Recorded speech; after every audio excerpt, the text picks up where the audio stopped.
कर्नाटक प्रदेश और तमिलनाडु प्रदेश एक साथ मिलकर एक ऐसे डकैत को पकड़ने की योजना बनाते हैं जो चंदन के लकड़ियों की तस्करी किया करता था और साथ ही हाथियों का शिकार भी किया करता था। उसे पकड़ने के लिए करीब 100 करोड़ रुपए से भी ज्यादा की रकम खर्च हो जाती है, लेकिन 36 सालों में वो पुलिस के हाथ नहीं लगता है क्योंकि जंगलों पर उसका राज चल रहा था। हालांकि हर तरह की कोशिशें की जाती हैं, लेकिन सभी की सभी कोशिशें हर बार लगातार नाकाम होती जा रही थी। वीरप्पन को पकड़ने के लिए उस पर पुलिस ने इनाम भी लगा रखा था कि जो कोई भी उसे पकड़कर जिंदा या मुर्दा लेकर आएगा उसे इनाम के तौर पे 5 करोड़ रुपए दिया जाएगा। लेकिन किसी की हिम्मत नहीं होती थी कि उसके पास वो जाए, क्योंकि उसने एक दो नहीं बल्कि 184 कत्ले की थी और साथ ही 2000 से भी ज्यादा हाथियों का शिकार किया था और वो उन हाथियों के दांतों की तस्करी भी करता था और हाथियों के दांतों की तस्करी से करीब 16 करोड़ रुपए उसने कमाए थे। साथ ही चंदन के लकड़ी के तस्करी से उसने 143 करोड़ रुपए के आसपास उसने कमाया था। इस तरह की बातें उसके प्रति होती रहती थी। हालांकि 18 अक्टूबर 2024 को पुलिस की मुठभेड़ में जब वो बीमार होता है तो उसे इलाज के लिए एम्बुलेंस से हॉस्पिटल जाना पड़ता है और पुलिस ने पहले से ही जाल बिछा रखा था। एम्बुलेंस आती है, वो एम्बुलेंस में बैठता है। जैसे ही आगे बढ़ता है तो उसे पता चलता है कि जो एम्बुलेंस का ड्राइवर है वो कोई और नहीं बल्कि एसटीएफ का एक बड़ा अधिकारी है। एम्बुलेंस जाकर एक सुनसान जगह पे रुक जाती है। एम्बुलेंस जैसे ही रुकती है, एम्बुलेंस के आसपास पुलिस के करीब 2 दर्जन से भी ज्यादा जवान असलहों के साथ घेर लेते हैं और लगातार गोलियों की तड़तड़ाहट करना शुरू कर देते हैं। गोलियों की गूंज से पूरा जंगल शांत हो जाता है। उस दिन के बाद से वीरप्पन का नाम तो खत्म हो जाता है, लेकिन दक्षिण की कहानियों में अक्सर वीरप्पन का नाम सुनने को मिलता रहता है। ऐसे ही एक फिल्म के डायरेक्टर और लेखक होते हैं सुकुमार। उनके दिमाग में कहीं ना कहीं एक आइडिया पनप रहा था वीरप्पन को लेकर। मीडिया रिपोर्ट के अनुसार यह दावा किया जाता है कि वहीं से उन्हें पुष्पा फिल्म के लिए आइडिया आया था।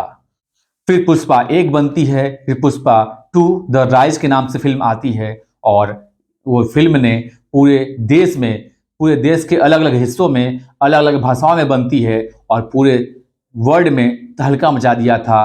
भारत में माना जाता है कि अब तक की सबसे ज्यादा कमाई करने वाली ये फिल्म मानी जा रही है। लेकिन उस वक्त हड़कंप मच जाता है जब पुष्पा फिल्म के हीरो अल्लू अर्जुन को पुलिस गिरफ्तार कर लेती है।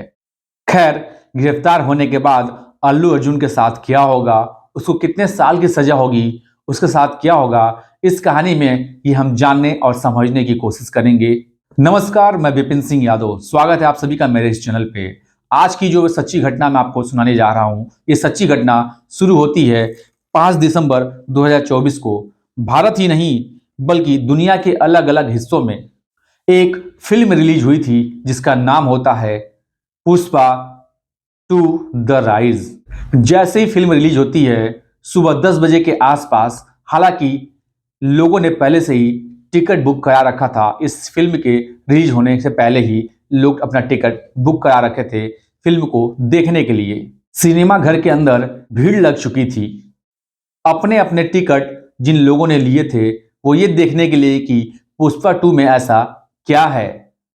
जैसे पुष्पा 1 हिट हो जाती है, लोगों के जुबां तक चढ़ जाती है।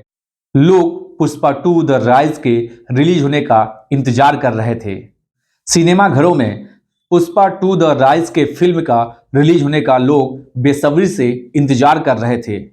आखिरकार जब फिल्म रिलीज होती है तो एक तरफ तो लोग फिल्म देखने के लिए सिनेमा घरों में जा रहे थे, तो वहीं दूसरी तरफ एक पिता जो पति होता है वो हैदराबाद का थाना लगता है चिक्करपल्ली, उस थाने में जाता है।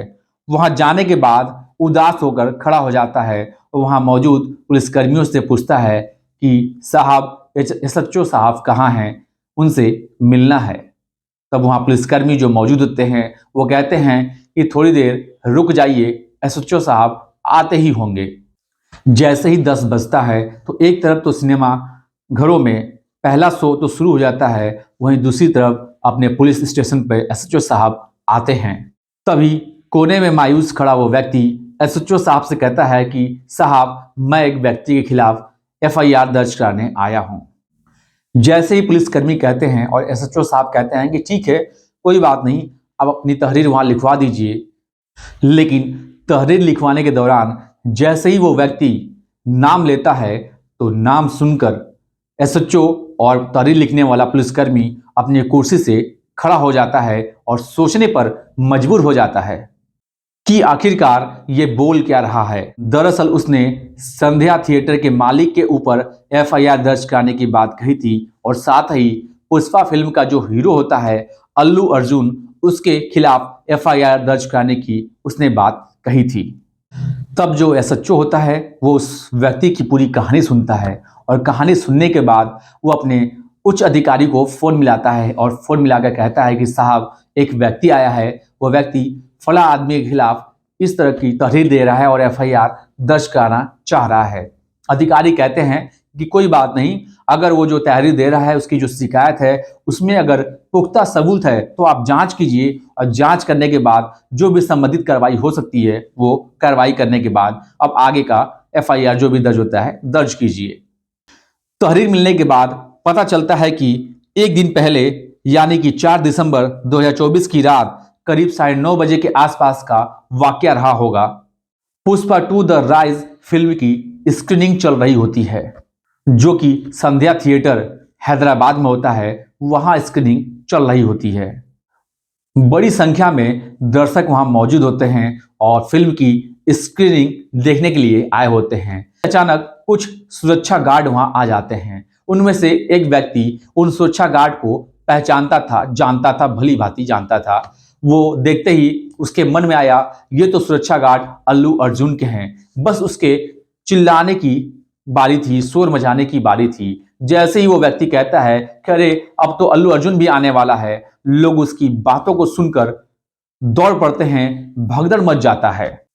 भगदड़ कुछ इस तरह से मचती है कि एक महिला होती है जिसका नाम रेवती होता है और उसका एक छोटा बेटा होता है जिसका नाम तेज होता है। दोनों उस भीड़ के भगदड़ में दब जाते हैं। किसी का उस महिला के हाथ और शरीर पे पैर पड़ रहा था तो उस बच्चे के ऊपर किसी का पैर पड़ रहा था। उस भीड़ में दबकर उस महिला और बच्चे की सांसें रुक गई, थम गई, उन्हें सांस लेने में दिक्कत होने लगी। जैसे ही भीड़ हटती है तो लोग देखते हैं कि जमीन पर एक महिला जिसकी उम्र 35 साल और नाम रेवती है और उनका बेटा जिसका नाम तेज है, वो जमीन पर बेहोशी की हालत में पड़े हुए हैं। फौरन वहां मौजूद लोग उन दोनों बच्चे को और मां को निजी नजदीकी अस्पताल में लेकर जाते हैं। डॉक्टर उनका इलाज करते हैं।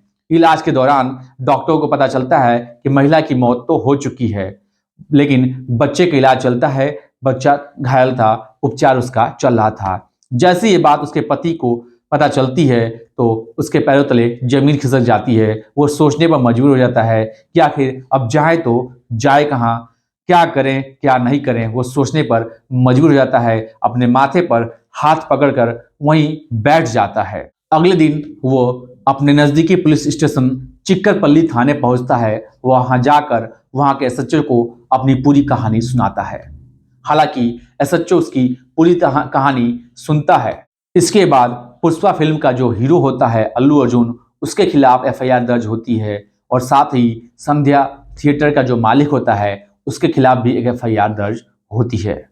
अल्लू अर्जुन और सिनेमा घर के मालिक के ऊपर 5 दिसंबर 2024 को एफआईआर दर्ज हो जाती है। तो वहीं दूसरी तरफ जो Pushpa 2 the rise film release हुई होती है, इन लोगों की भीड़ एकदम से सिनेमा घरों में टूटने लगती है। फिल्म कमाई पे कमाई करते जा रही थी और इधर मां मर जाती है और बेटा घायल रहता है, उसका उपचार चल रहा होता है, लेकिन किसी को उसकी चिंता बिल्कुल भी जरा सी भी नहीं रहती है। इसके बाद फिर 7 दिसंबर 2024 को अल्लू अर्जुन की तरफ से एक वीडियो जारी किया जाता है। उस वीडियो में अल्लू अर्जुन वो कहते हैं कि एक बहुत बड़ी गलती हो गई है, एक बहुत बड़ी भूल हो गई है। उसकी जो फिल्म की स्क्रीनिंग हुई थी उस दौरान एक महिला की मौत हो जाती है। उसके लिए वो माफ़ी मांगते हैं, उसके लिए वो क्षमा मांगते हैं, उसके लिए उसके परिवार को वो मुआवजा देने के लिए तैयार हैं। वो 25 लाख रुपए की और उसके परिवार को आर्थिक मदद करना चाहते हैं। जैसे ही ये वीडियो लोगों के सामने, सोशल मीडिया के सामने आती है, लोगों तक पहुंचती है, एक तरफ तो जो उसके फैन होते हैं वो खुश होते हैं, कहते हैं कि हीरो कितना अच्छा है, कितना बढ़िया है कि एक झटके में ही 25 लाख रुपए देने को तैयार हो गया है, ऐसा कोई शायद ही करता होगा। लेकिन जैसे ही ये प्रतिक्रिया आती है तो वहीं दूसरी तरफ सोशल मीडिया पर एक और प्रतिक्रिया आती है। कुछ लोग लिखते हैं कि ये जो फिल्म है ये कुछ ज़्यादा ही कमाई कर रही है, ज़्यादा कमाई करने की वजह से इस हीरो के भाव बढ़ गए हैं। कोई कैसे किसी के मौत के बाद उसके परिवार को पैसे से खरीदना चाहता है, कैसे खरीद सकता है। यानी कि कुल मिला के अलग अलग लोगों की अलग अलग प्रतिक्रियाएं आ रही थी। वहीं कुछ लोग खुश नजर आ रहे थे तो कुछ लोग बुराई कर रहे थे।